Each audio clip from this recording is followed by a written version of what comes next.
Hi, my name is Ayanna Sealy, and I am a mental performance coach, and I'm also a professional dancer, actor, and singer. I also and I'm an NET practitioner and coach. So I'd like to give you a success tip for today. For me, as I went through my performing career and now my more academic career, what really helped me was to have a clarity, a vision for what my goals were. Because in life, you're going to have this sort of undulation where you have high highs, great achievements, and then you have low lows and disappointments. You really have to keep sight of what your goals are. What is your vision? What do you want to accomplish? And even when life carries you up and down, you're still where you need to be, back on track. One thing that keeps me back to that point of neutrality is gratitude. Gratitude for me is such a huge component because it is so easy to be grateful when you're doing well. You know, thank you for my great job, thank you for my great partner, thank you for my great house, whatever. But what about when things aren't going so well? You really have to have a state of gratitude at all times so that when you dip, you can get back to that place where you're back on track. Can you say, I'm going through a challenging period right now, but I'm grateful for it because it's teaching me something. It's showing me something. It's showing me that I need to grow. It's helping me to grow. It's showing me how I need to evolve. It's helping me to let go of stuff that's not going to benefit me in the future. So really having that state of being in that state of gratitude, I think, is a major feature of success. Because then you don't stay in the highs for too long, and you don't stay in the lows for too long. If you stay in the lows for too long, it's harder to get out. It takes you longer, and then it wastes time in a sense. These are my tips for success. These are not the only components of success, but for me, this is what really stands out. It's my vision, knowing exactly what I want. It could take 3, 4, 10 years, or having that state of gratitude. That being said, sometimes when we want something and we do have that clarity of vision, the universe knows better and understands that if you get that thing, it will not be the best thing for you.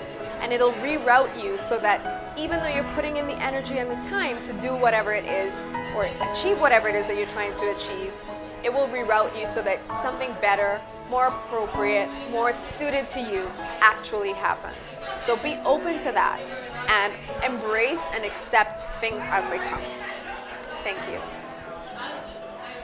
So NET is neuro-emotional technique. And basically, about 2 years ago, I hit, shall we say, rock bottom. Many of us know what this feels like or have experienced this at some point. So you get to this point where you are ready for change. You're ready to acknowledge that it's not the people around you, it can't be everyone around you who has the issue, right? At some point, it's time to acknowledge that I have to look at myself in order to make a change. So I found my coach at the Center for Heart Living. She was recommended to me by several people, and I started to dig deep. This work is, I am a testament to this work. I do it with my clients, but I am a testament to the fact that the way that you get to know yourself, because let's put it this way, most of us in here are somehow connected. We understand that we have to work on ourselves. We understand the concepts of self-love and self-worth and all of these things. And so we do our exercises, we read our books, etc., etc. And we're doing a lot of conscious work, which is fantastic, because that conscious work gets us to a place where we are more aware and we're able to apply it. How many of us have experienced, though, for instance, I think at our table it came up where we wanted to step out in some way, but there was fear. And this fear is debilitating. And sometimes we can understand where the fear comes from, but sometimes we don't. Why am I being stopped from achieving the things that I want to achieve? Or why is something happening and I'm reacting to it in a particular way and I don't understand where this reaction is coming from? NET takes you to your subconscious level. So I'm sure that a lot of us could think of, say, let's talk about love. Easy. Love, most of us have gone through breakups. So we know that the next time that we're about to embark on a relationship, whoa, you remember that feeling, right? But sometimes when you're about to do something in life, you feel that same resistance, but you don't know where it comes from. It's coming from a subconscious place. And because it's subconscious, we don't know how to identify it. We don't know what it is. We don't know when it happened or where it came from. But somehow that subconscious block, so essentially this is what it is. It's because we are so adept as human beings at stopping ourselves from experiencing pain in a way that we once experienced, right? So we don't want that thing to ever come up and hurt us in the same way. So we subconsciously create a block. It could have happened when you were 1. It could have happened when you were 5, when you were 10, when 20, at any point in your life. You're not consciously doing it, but subconsciously you create a block so that you don't experience that pain again. But what happens is, along our life's trajectory, something will happen to trigger that block. It's still subconscious. You don't know what has been triggered. You don't know why, but it happens and you have a reaction to it. All of a sudden, why am I feeling this way? Or why am I not going for the things that I said I'm saying I want it. I'm saying I want the job. I'm saying I want the relationship. I'm saying I want all of these things, but I'm not doing it. And sometimes we can beat up on ourselves and say, well, I'm just not trying hard enough. I'm just not doing all the things. And that might be so, but it could be because there's an actual subconscious block that is preventing us from going for the things that we really, really desire in life. So in doing this work, I then got to work now with my own coach alongside her, doing very, very powerful work. I will say that what I have experienced is a greater knowledge of myself, a greater sense of self-love, self-worth. And when we spoke about this, when you love yourself, you are unshakable. No one can come from any direction and tell you who you are or who you are not. So this has been the greatest gift for me, and what I am so passionate about is watching other people have this experience. So NET really serves to identify the block, uncover it, release it, so that that block that has been preventing you from reaching your fullest potential is now uncovered. This is not an immediate fix. This could be something that's unblocked, say, in a couple sessions. This could be something that's unblocked in a couple years. It just depends on how adept you've been over your life span to create block after block after block after block. So I just wanted to speak to success for a moment, because I believe that, as we have spoken about, it has a different meaning for everyone. Everyone is different. We are uniquely made. And so for me, success, when I really thought about it, clarity of vision and goals came to mind a lot. I'll try to make it concise. My road to the Lion King. In about 1999, one of my friends, I was working at the shoe department in the Bay, Scarborough Town Center. One of the guys who worked there, for some reason, he knew that I was a dancer. He knew that I trained at Alvin Ailey, but he decided to buy me the CD for this new show that was going to be on Broadway, that he thought that I would like the music to. I wasn't dancing at the time. In fact, I had quit the dancing altogether. So I go home and I listen to this CD, and literally in my room I say to myself, I'm going to do this show. I'm not dancing, no dancing. So time goes on, I'm in school, that comes to an end, and I decided that I would get back into dancing and find an agent and whatnot. And then the opportunity to audition for The Lion King comes up. And I'm like, wow, this is nuts. This show has now come to Toronto. I'm doing this show. So remember, I started off with clarity of vision, right? So this was something that I knew. For some reason, I was like, I'm going to do this show. I'm going to do this show. So comes up, I am super confident. Oh yes, because a lot of the people in that show had also trained at Alvin Ailey. So I knew that it was in my wheelhouse. I knew that I had a really good shot at doing it. I had a killer audition, and then it was time to sing. Well, I knew nothing about singing in that context, about singing in any context. And I went up there snapping my fingers. I had a piece of paper in my hand, just all wrong.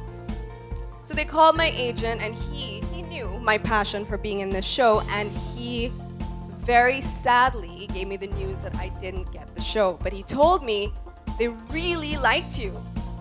You just can't sing. Like, you just don't know how to sing. Like, it's not going to work. It's a musical. So I said to him, all right. I was devastated, but for some reason in that very conversation, I said, well, I'm going to do that show, you know.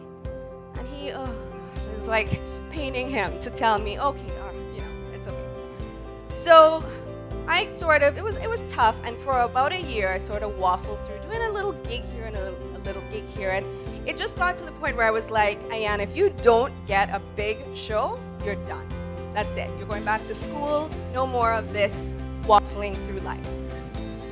So in August of 2001, I get a phone call that the Mervishes are putting together a workshop for people that they would like to train to be able to sing, because they had strong dance auditions and they would really like them to do a really good job this year in the audition.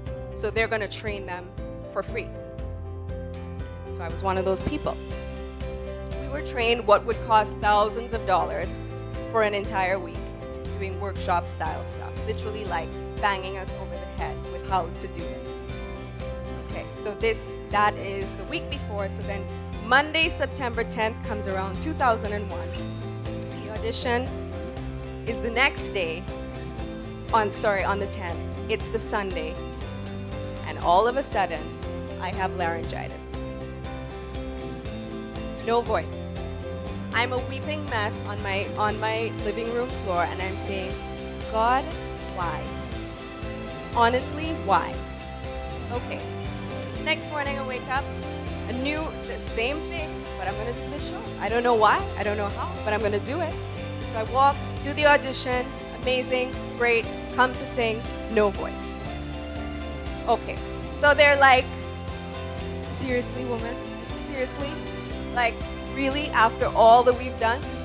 So the director was in the Ailey company when I was in the Ailey school. He's now the director of the Lion King. He says to me, can you sing Amazing Grace? I've never sung Amazing Grace. I don't even know if I know the words to Amazing Grace. But yeah, I think I can sing Amazing Grace. So a voice descended from somewhere, and I sang Amazing Grace. All the words, I don't know. It was very strange. Anyway, it happened. I walked out very quickly. And so September 11th, 2001, the whole thing happens in New York City. And it's just confusion. It's like, what's happening in the world right now? Tuesday goes, Wednesday goes. By then, you should know if you got the gig or not. Your agent would have called you by then. Thursday morning comes, and I am now like feeling down. Like, what? Seriously, what's going on? So call my agent, and he says, I haven't heard anything. I'm really sorry. So now I'm upset because I'm done now with this Lion King business. It's been like 2 or 3 years just pulling on my heartstrings, really. So there's Chicago, the movie. Everybody know this movie. So that was being filmed in Toronto. My agent sets up a workshop for us to learn how to do Fosse, which is the specific movement that Chicago, the movie, would have. And so I go begrudgingly and just, So in walks my agent, and I'm thinking, what is he doing here? Like, he must have some bad news or whatever. So he stops the workshop and he says, I have some bad news. One of your colleagues is not going to be able to make it to the audition. So now I'm thinking, great, September 11th, something happened, somebody's, whatever it is, somebody's found. And he says, because Ayanna Sealy got into The Lion King, and now she is not going to be able to join you all for Chicago, the movie audition. So, within that all, that is, suffice it to say, yes, I had vision. Yes, I had clarity. But in the meantime, I had to have a sense of gratitude. Gratitude was a big part of that for me because in the high highs and in the low lows, this is what sort of sustained me. So for me, success is having my clarity of vision and then also having the gratitude for every moment, every bump, every turn, everything, every high, every low, every ebb, every flow is a big, big, big thing for me. So I just wanted to share that in terms of success.